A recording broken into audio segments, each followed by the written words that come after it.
Your daily routine can be the difference between you being stuck in a dead end job that you hate or being able to live life on your terms, doing exactly what you want. Because exactly 1 year ago today, I was laid off from my job. And 1 year later, I'm operating my coaching business full time. And it's only because I was forced to transform my daily routine. We have to go back 2 years to 2023. At the beginning of that year, I was at a low point in my life because I had tried to launch a program online and it failed miserably. And that was really my last opportunity to build something for myself and before the financial strain really kicked in. So because I had some failed ventures in 2022 leading up to 2023, I ran out of options. I've always been a coach, but I was mostly in person.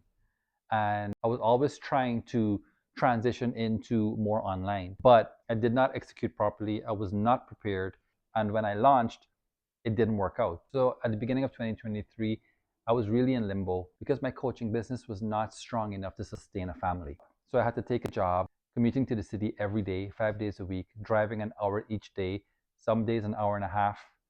And it was a very, very humbling moment because up until that point, I've always had flexibility with my schedule. I owned my own business. I was always a coach who made his own hours. And this was the first time turning 40 that I had a regular 9 to 5, same pay, weekends off. And at that point, because I had worked so much and all I did was be an entrepreneur up until that point, it was one of those things where I decided I need to do something stable for my family. I need to have some predictability. I wanted to spend more time with my kids because they were getting older. So I took the job. I could have kept pushing on the coaching business, but at that point, I was so tired. I was so burnt out. I still did it on the side, part time. Mostly, I was just defeated. So I had to humble myself and take this job, and it was completely outside of my industry. It was with a construction company that does renovation, and I worked at their head office, and I did random admin stuff, IT stuff, and I managed their fleet of vehicles. But the blessing within that humbling experience came a lot of learning. Now, the thing about this job is because I had to commute an hour and I still wanted to get a workout in, I had to wake up by at least 5:30 in the morning. Before I was forced into that, I was always a night owl. I was a typical 7:30 riser. But if I wanted to have some sort of a fitness routine, I had to wake up that early. So I was forced into that routine. And that's where the first realization hit me. Because waking up early, going to the gym first thing in the morning, did something really cool.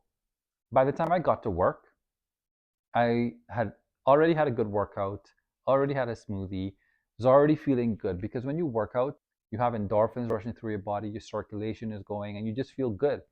And so I was able to show up at that new job with a lot of energy, a lot of positivity, a lot of good vibes. And that actually served me well for the year that I was there because within a short few months, I got a raise, specifically because of my energy and enthusiasm and obviously doing a good job. And as I was noticing these changes by waking up earlier, I was reflecting on what got me into this situation in the first place, that I had to accept a job outside of my desired field. And it was because my schedule in the past was not optimal because I didn't have to answer to anyone. I was the boss. So I woke up when I wanted to and I slept when I wanted to. I was not accountable to anyone. But when you're accountable to an employer, when they sign your paycheck, you can't mess around. And so being forced into that was actually a blessing in disguise. Heading into the end, I started hearing rumors about layoffs. And as good of a job as I thought I was doing, I was also one of the newest people there. And so I did some asking around, and sure enough, I got word that I was on that list of people who were going to be laid off. And so, of course, I panicked because here's the thing, I've been lucky enough to pursue my dreams and accomplish quite a few things. And owning my own gym and running my own business and being an entrepreneur has always been something that I've been able to do. But not every entrepreneurial story is a success story. And while I may have had successes in the past, it didn't set me up for the future like I had planned. And sometimes in life, you have to take a step back, and you always have this debate between, do I go after my passions or do I do what's stable and secure and predictable? And this job was supposed to be stable, secure, and predictable. It was supposed to be where I settle into. There was an opportunity for me to move up, and everything seemed to be going fine. Was I happy and fully fulfilled? No.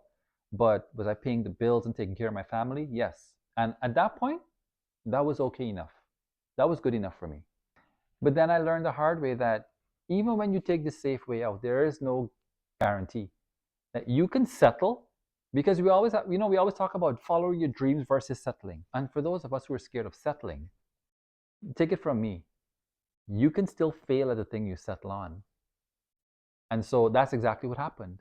So even though I humbled myself and I took what was available, and I'm like, whatever comes my way, I'm going to be happy with as long as I can provide for my family, that was also being taken from me. And so the only advantage I had is that I knew the layoffs were coming. And so it gave me time to mentally prepare. And so the only option I had was to get back into coaching and to give this whole thing a try again, this whole online business a try again. And knowing how badly I did last time, there was a lot of fear, there's a lot of hesitation, but I remembered a few things. I was not optimal.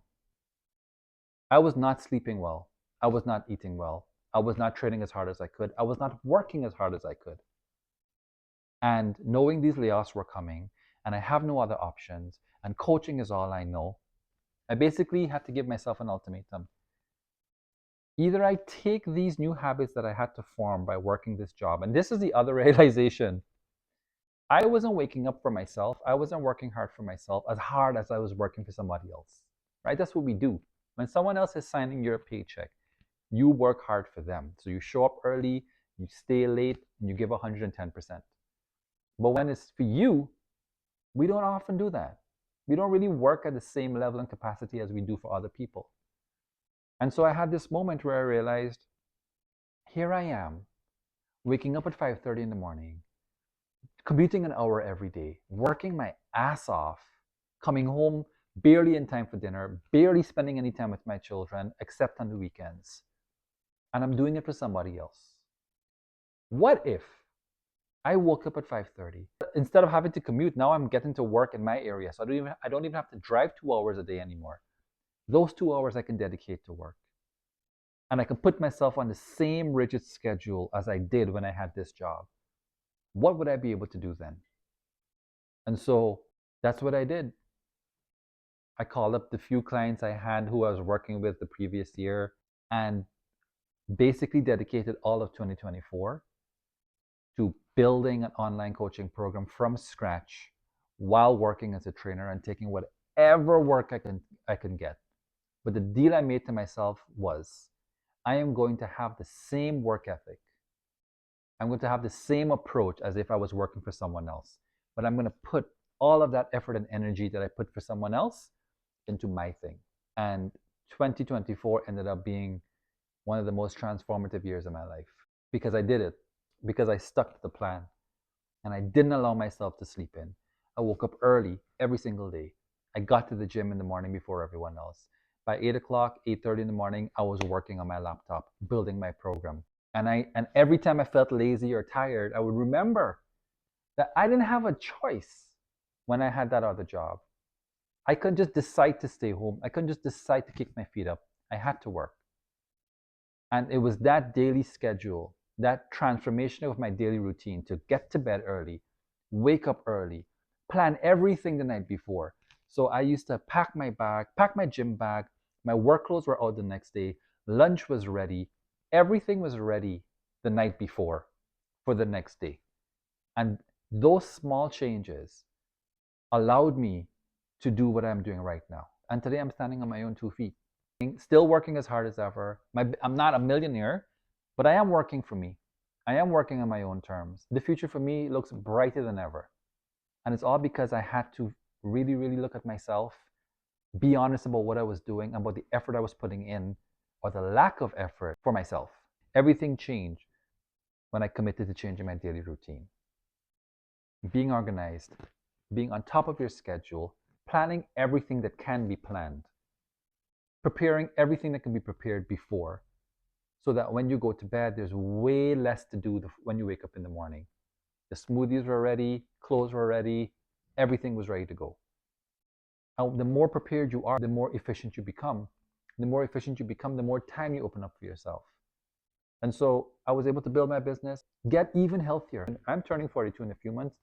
And I'm in the best shape I've been in probably 15 years.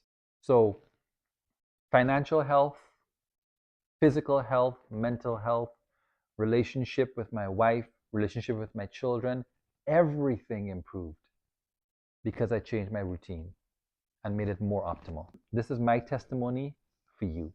Everything you want hinges on you and how you approach each and every day.